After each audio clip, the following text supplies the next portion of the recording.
Welcome to Seavine, We the People interview. I am here today with our most favorite Seavine elder law attorney who is based in Riverside, California. And I'm Linda Forsythe. And today we're going to be going over an interesting seminar that Ron attended last night and listened to a number of key speakers, all having to do with homeschooling, teaching people that you can homeschool your kids. It's not as hard as you think.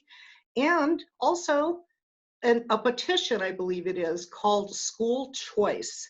So before I get started with Ron, I want to share my screen real quick to show everybody that if you want to find all the latest breaking news, Seavine has an incredible website, c-vine.com, and we have hundreds of volunteers all sorting through and investigating the news to make certain what is posted is absolutely right on target. Please become a member of our website because it's the more people we have working together on this, the better, because this is for we the people. We're not a business, we're a foundation. So that's why we have a donations page section right here in the taskbar at the top. If you are so inclined to donate, we deeply appreciate it. Also, if you like to discuss the news, we actually have a thing on Facebook. It's a group on Facebook called Seavine News Talk. That's Seavine News Talk. It's the Seavine International News Network.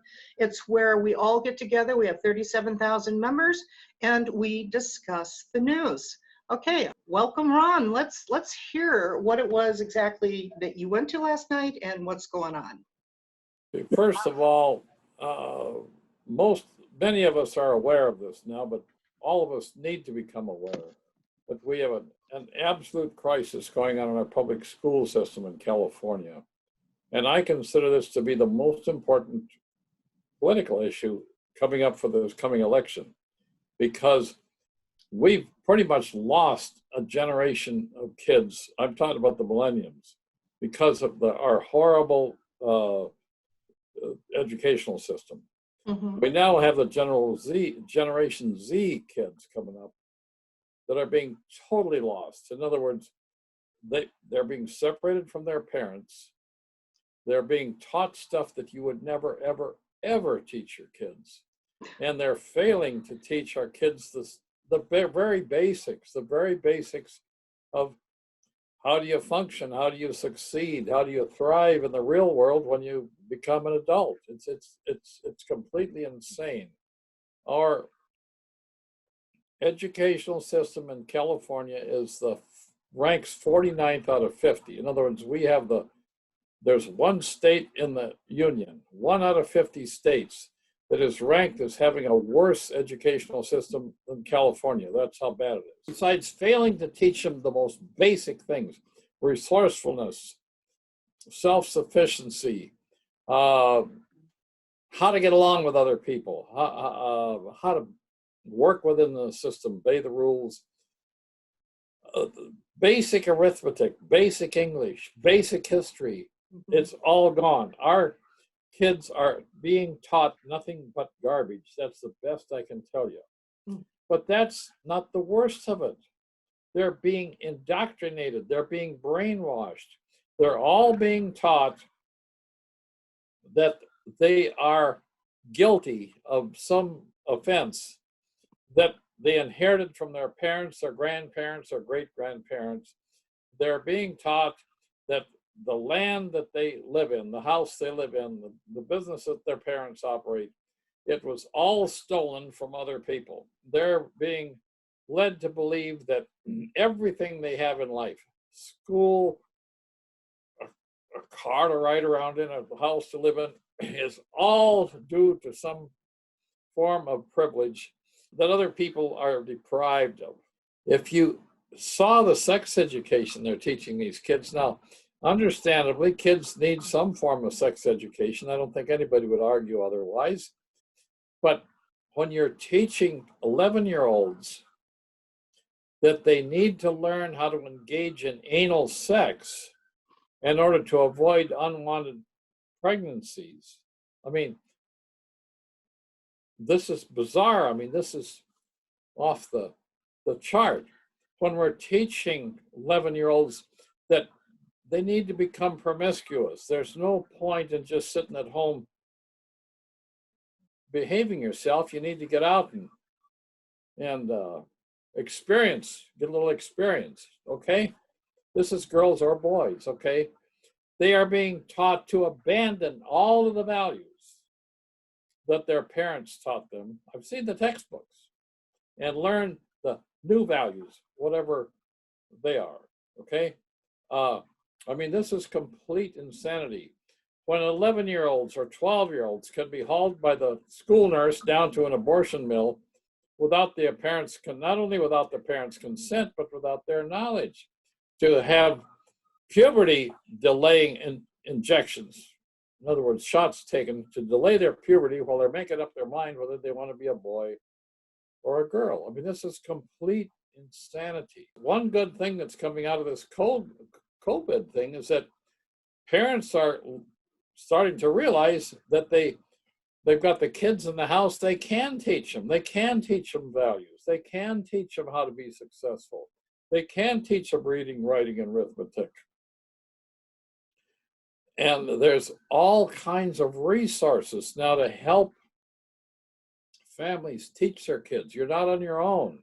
The main speaker is a woman named Roberta Fredericks, and you may have heard of her. She's a 28-year teacher in Orange County, I think mainly elementary.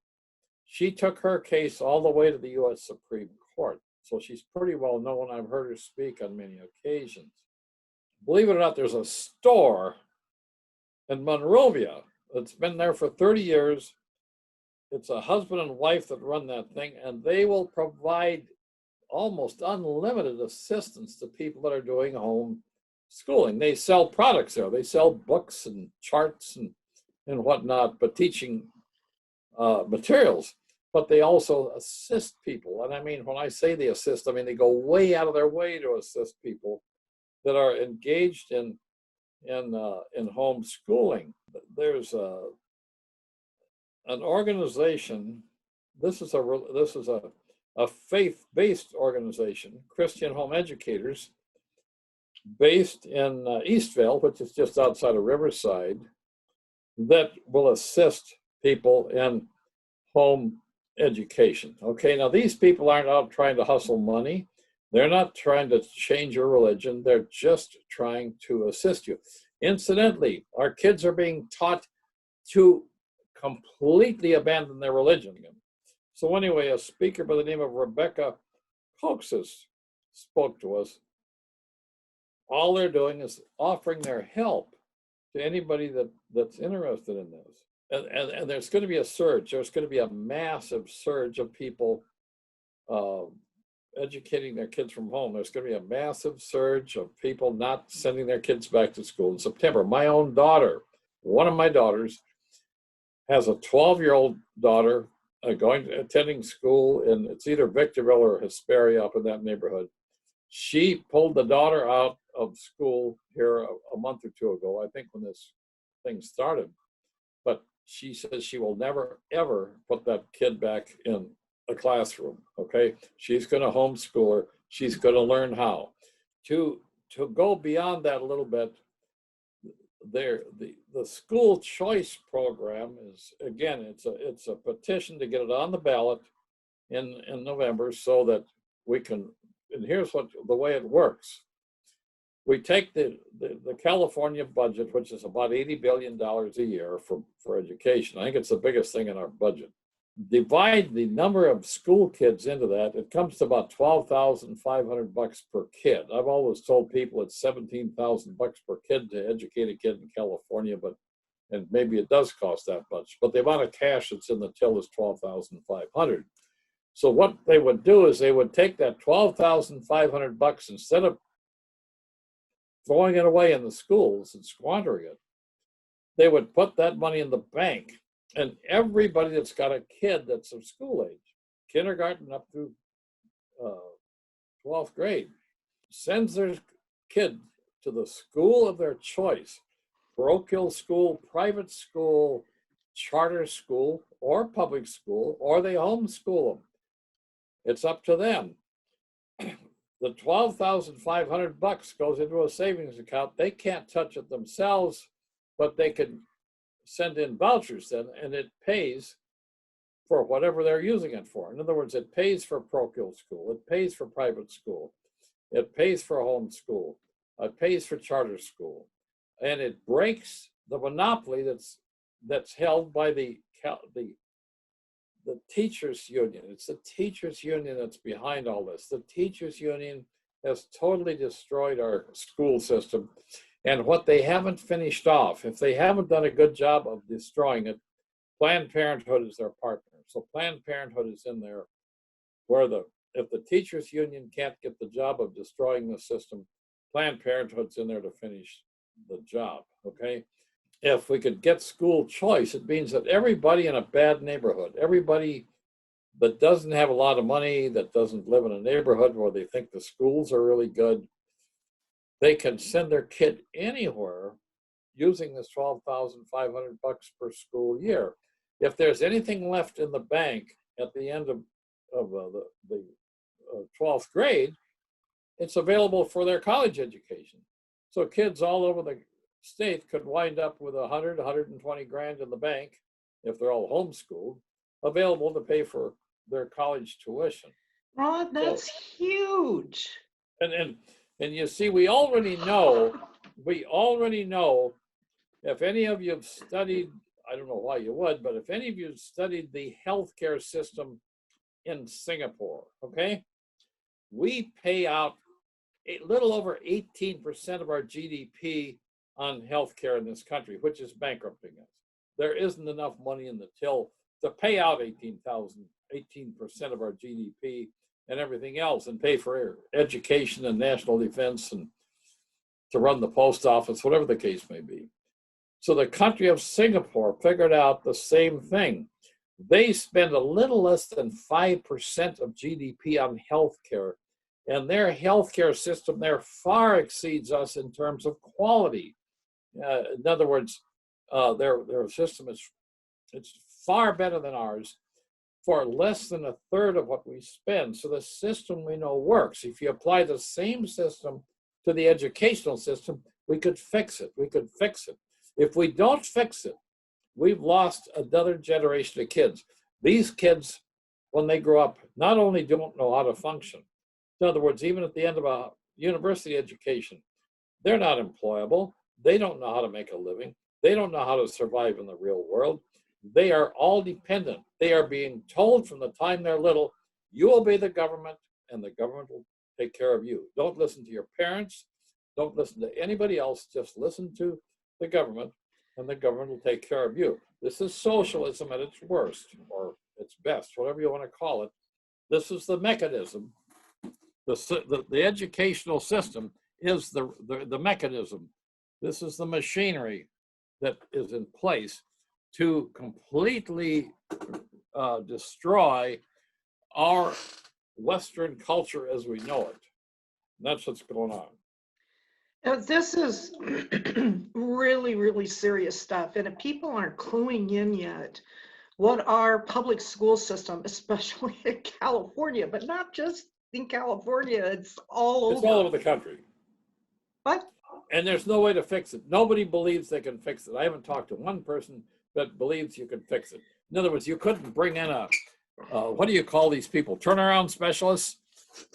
You couldn't. The people that fix corporations that are going bankrupt.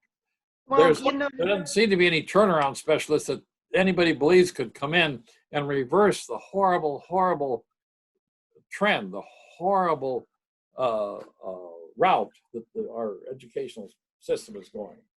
Well, that's exactly the point. It's something has got to be done differently, and parents need to grab a hold of their children because that generation and future generations are going to be toast. Going to be toast.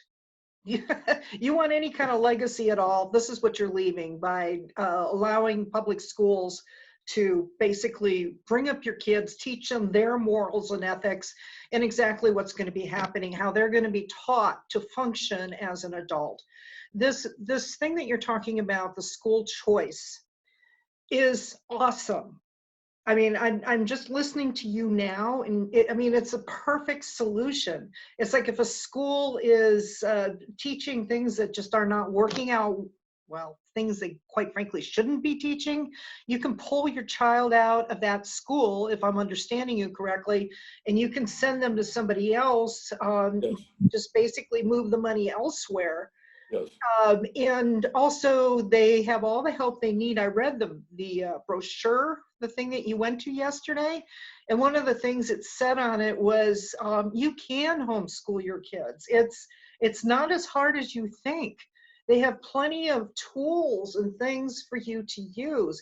And in fact, Seavine's going to do an entire television station on homeschooling and having a bunch of different things and videos that can supplement your homeschooling. For like things with home ec. Remember that? Oh my gosh, you were taught how to cook. Of course, the parent needs to be there, burn down the house. But all these other supplemental things that can go along with it. So it is called School Choice. Is that correct, Ron? yes, yes, correct. Okay, It's so called California School's Choice. That's the political thing. Yes, well, And let's see if we right. can get this passed. And what I'm going to do is I'm going to take that information that you have in your hand, and I'm going to put it in the description section of today's video. People, you need to act. I mean, seriously, we can't sit back anymore and allow this to happen. We've lost, quite frankly, lost a large majority of a generation.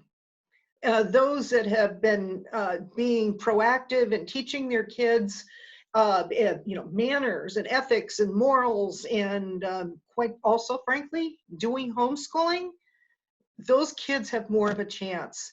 I am not going to mention any names here, but there have been some members of my family that I never in a million years, oh, she's got a good head on her shoulders, and he would never do that. And what, oh, well, you know what? They will. The indoctrination works. It works. And I When am you see all these marchers, these Antifas, this is all a result of the failure, the gross, pitiful failure of our educational system. In other words, if these marchers were seriously seeking some kind of reform, that would be fine. But they're not. They're out there just blindly demanding that our country, that us folks, are going to all of a sudden start totally supporting them, totally providing for them. Everything's free. Everything's going to be free. All education's free. Healthcare is free. Jobs, high-paying jobs are all available. I can tell you that I had interns here for several years. I call them interns. I paid them, but I call them interns. They're from UCR up the street here, right? University of California, Riverside. These were the cream of the crop. I had maybe 15, 20, 30 of them here over a period of 3-4 years. They were good students, juniors and seniors. They couldn't read. They couldn't write. They couldn't punctuate. They couldn't construct a sentence. They couldn't construct a one-paragraph letter to convey a thought. These were good kids. These were good. They weren't bad kids, but they weren't being taught anything at the University of California except diversity, social justice, safe rooms, climate when change, things whatever. get hairy, you just go to your safe room and color. Nothing they could use in the real world. My God, when I was 10 years old on the little farm in the Midwest, I was allowed to drive a team of horses pulling a wagon full of baled hay all by myself from the field to where the hay was stored at the barn. This is all by myself. I maybe drive those horses maybe a mile or a half mile. Every kid around me at that age was doing stuff like that. We were allowed to drive farm tractors and operate machinery. We were taught how you get along in the world. These kids aren't being taught anything. And it's the reverse. It's worse than being taught nothing. They're worse than illiterate because they're being taught horrible, horrible philosophies. They're being taught how to be sheep, to do what you're told, when you're told, and how you're told to do it without question. And you just follow the rest of the sheep. And if you don't, sometimes the rest of those sheep will attack you. That's right. And it's horrible. Well, we're going to need to end our interview, our show right now, Ron. But I will be posting that information in the description section of this video, and we will be seeing you next week. Thank you very Good much enough. for joining us. Have a good week.